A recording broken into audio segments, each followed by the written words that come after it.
రమ్మనండి భారతిరెడ్డిని, జగన్మోహన్ రెడ్డిని, వచ్చి తల్లిళ్ళు ఇచ్చి గుండు కొట్టించుకొని నామాలు పెట్టుకొని కోనేట్లో మునిగి ఎలవనండి దర్శనానికి. అప్పుడు మేము జై అంటాం వాళ్ళతోనే. రారు, ప్రసాదాలు తినరు, తిరుమలకి రారు, పట్టు వస్త్రాలు సమర్పించడు.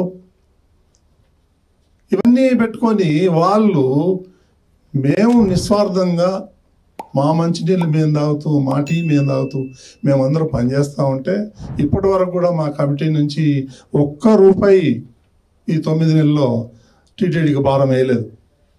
ఇది ఆన్ రికార్డ్. ఇంత మేము మంచి పనులు చేస్తూ ఉంటే వాళ్ళకి ఓర్వలేదు. ప్రతి ఒక్కడు ఆ వైసీపీ వాళ్ళు టీటీడీని టార్గెట్ చేయటం ఎందుకు? ఏంటి రీజన్ ఏంటి? మనం ఏమన్నా వాళ్ళ చర్చలకో లేకపోతే ఇంకోటికో మనం వెళ్తలేం కదా వాళ్ళ జోలికి. వాళ్ళు ఎందుకు వస్తారు మన జోలికి? ఇప్పుడు నేను 18 సంవత్సరాలు అయింది టీవీ5 పెట్టి. 18 సంవత్సరాల్లో టీటీడీకి వ్యతిరేకంగా ఒక స్క్రోలింగ్ కానీ ఒక వార్త కానీ వేయాల. ఎందుకు? వెంకటేశ్వర స్వామి కలియుగ ప్రత్యక్ష దైవం, ఆయన మా దేవుడు, మేము ఆరాధన చేసుకుంటాం. ఏదో చిన్న చిన్న పరిపాలనలో లోపాలు జరుగుతుంది, మేము సరి చేసుకుంటాం. అంత మాత్రాన మా దేవుడిని మేము ఇచ్చి రోడ్డు మీద పడాలనుకునే ఉద్దేశం మాకు లేదు, మేము చెయ్యం. అదేవిధంగా వేరే వాళ్ళు కూడా చేయాలని చెప్పి కోరుకుంటున్నాం. మేము తప్పు చేస్తే ఎత్తి చూపించండి.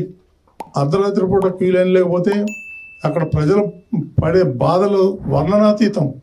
చిన్న చిన్న చంటి పిల్లలు వేసుకొని 20 గంటలు 22 గంటలు వాళ్ళు క్యూ లైన్లో ఉండి చాలా ఇబ్బందులు పడుతున్నారు. అది చూసి నాకు బాధేసి ఒక విఐపి వెళ్ళి దర్శనం చేసుకొచ్చే లోపల 25-30 మంది సామాన్య భక్తులు దర్శనం చేసుకుంటారు. అది నా కాన్సెప్ట్. ఒక్కొక్క రోజు 95,000 మంది దర్శనం చేసుకుంటున్నారు. సామాన్యులు మేము వేసినట్టు పెద్ద పీట. చంద్రబాబు నాయుడు గారు ఎప్పుడు సామాన్యులకు ఇవ్వండి, సామాన్యులకు ఇవ్వండి అని. మేము విఐపిని కల్చర్ స్లోగా తగ్గించేసి మేము సామాన్య భక్తులు పెద్ద పెట్టేస్తుంటే ఈరోజు ఒక పెద్ద మనిషి మీటింగ్ పెట్టి ఏదో పిచ్చి పిచ్చిగా మాట్లాడుతున్నాడు. నేను చెప్తున్నా, నువ్వు ఎవరితోన్నా పెట్టుకో, బీఆర్ నాయుడుతో పెట్టుకుంటే మాత్రం మర్యాద ఉండదు. నా గురించి మీకు తెలియదు. నేను ఎంతకైనా తెగిస్తాను. తప్పు చేస్తే చెప్పండి, చొక్కా పట్టుకొని అడగండి, మేము సమాధానం చెప్తాం. ఇప్పటి వరకు ఒక్క చిన్న పొరపాటు కూడా చేయలేము మేము. అది నేను గర్వంగా చెప్పుకుంటాను. పిచ్చి పిచ్చి మాటలు మాట్లాడుతున్నారు, వింటున్నాం కదా అని చెప్పేసి మా మీద దాడి చేస్తారు. నా మీద దాడి చేయి, పర్వాలేదు, నేను ఛాలెంజ్ చేస్తా. కానీ వెంకటేశ్వర స్వామి మీద అడ్డం పెట్టుకుని ఎందుకు దాడి చేస్తారు? ఇక వేరే గుళ్ళు లేవా? వేరే ప్రార్థనా మందిరాలు లేవా? ఎందుకు టీటీడీ మీద పడతారు? దేవుడి విషయంలో తప్పులు జరుగుతూ ఉన్నప్పుడు, తప్పులు చేసినప్పుడు దేవుడు అంటే భయము, భక్తి కాస్తో కూస్తో ఎవరికైనా ఉన్న వ్యక్తి ఎవరైనా కూడా ఒకవేళ ఉంటే, ఆ భయము భక్తి ఎవరిలో అయినా కూడా ఉంటే, పశ్చాత్తాపం అనేది ఎక్కడో చోట రావాలి. ప్రజలకు క్షమాపణ చెప్పే కార్యక్రమం అనేది ఎక్కడో ఒకచోట జరగాలి. కానీ చంద్రబాబు నాయుడు గారి మనిషి ఎలాంటి వాడు అని అంటే, పశ్చాత్తాపము ఉండదు, దేవుడంటే భయము ఉండదు, దేవుడంటే భక్తి ఉండదు.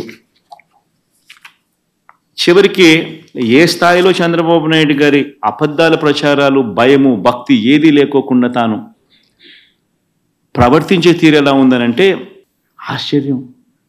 అసలు అబద్ధాలు చెప్పే దాంట్లో ఒక అడుగు ఏ స్థాయిలోకి మనుషులు దిగజారిపోతూ ఉన్నారంటే నాకు నిజంగా అర్థం కావడం లేదు. అసలు అబద్ధం మీద అబద్ధం, అబద్ధం మీద అబద్ధం, అబద్ధం మీద అబద్ధం ఏ స్థాయిలో చెప్పుకుంటా పోతా ఉన్నా.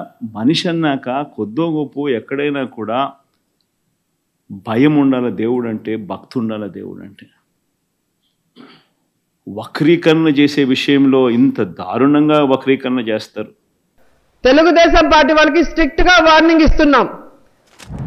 భారతమ్మ గురించో జగన్మోహన్ రెడ్డి గారి గురించో తప్పుడు మాటలు మాట్లాడితే సహించేది లేదు, చర్యలు తీసుకుంటామని కూడా ఈ సందర్భంగా తెలియజేసుకుంటున్నాం.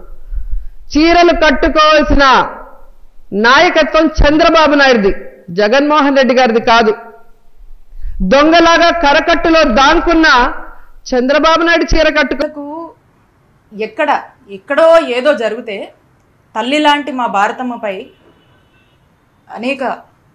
అనేక మాటలు వాళ్ళు అనటము, అసలు రాజకీయాలకి ఎటువంటి సంబంధం లేని మా భారతమ్మ గారికి అంటగట్టడము ఎంతో బాధాకరము. ఎక్కడ ఏది జరిగినా కూడా ఇలా మా మా మా తల్లి లాంటి భారతమ్మకు వాళ్ళు ఆపాదించడం అనేది ఎంతగానో బాధాకరము. ఖచ్చితంగా వాళ్ళు గనక మీరు ఈ విధంగా మా భారతమ్మ గారికి ఆపాదిస్తే మేము ఖచ్చితంగా ఊరుకోము, అసలు ఊరుకునే ప్రసక్తే లేదని చెప్పి తెలియజేస్తా ఉన్నాను. ఈరోజు కొంతమంది రాజకీయం కొత్తగా వచ్చిన వాళ్ళు ఉన్నారు, కొత్తగా రాజకీయం వచ్చిన వాళ్ళు ఉన్నారు. వాళ్ళకి రాజకీయం కొత్తగా వచ్చి కొత్త మోసులో మేమే ఇంకా శాశ్వతంగా అధికారంలో ఉంటాం, మేమే రాజకీయం ఏలబోతున్నాం ఈ రాష్ట్రాన్ని జిల్లాని అనుకునే భ్రమల్లో ఉంటున్నారు. రాజకీయం అనేది ఎవరి చేతిలో ఉండదు, ఎవరి అబ్బా సొత్తు ఉండదు. ఒకరోజు మీరుంటారు, మేమున్నాం, ఈరోజు మీరు వచ్చారు, రేపు మేము వస్తాం. అంతేగాని ఈరోజు మీరు పెట్టిన కేసులో రేపు మాకు చేత కాదనుకుంటున్నారేమో. తప్పకుండా ఒకటే చెప్తున్నా, మూల్యం చెల్లిస్తారు. ఈరోజు మీకు ఇచ్చిన ప్రజల పరిపాలన చేయమని దాన్ని పక్కన పెట్టేసి ఏం చేస్తున్నారో పొద్దున్న లేస్తే అంటే ఎవడి మీద కేసు కట్టాలి, ఎవరిని భయపెట్టాలి, ఎవరిని తీసుకురావాలి, ఒకరిని తీసుకురావటం, దొంగ రాయించడం, వాళ్ళ మీద ఒక భయాన్ని నోటీసులు ఇస్తే వైఎస్ఆర్ కాంగ్రెస్ పార్టీ కార్యకర్తలు భయపడిపోయి రారనుకుంటున్నారేమో. మాకేమీ పోరాటాలు కొత్త కాదు. వైఎస్ఆర్ కాంగ్రెస్ పార్టీ ఏదైతే పుట్టినరోజు నుంచి ఈరోజు దాదాపు 15-16 సంవత్సరాలు తీసుకుంటే దాదాపు ఇప్పటికే 10 సంవత్సరాలు మేము ప్రతిపక్షంలో ఉండి పోరాటం చేసిన వాళ్ళమే, ప్రతిపక్షంలో ఉండి జగన్మోహన్ రెడ్డి గారి కోసం కొట్లాడిన వాళ్ళమే, జగన్మోహన్ రెడ్డి గారు జైలుకు పోయిన ఆయనతో అండగా ఉండే వాళ్ళమే. రేపు కూడా మీరు కేసులు పెడతారనో భయపడే వాళ్ళు ఎవరు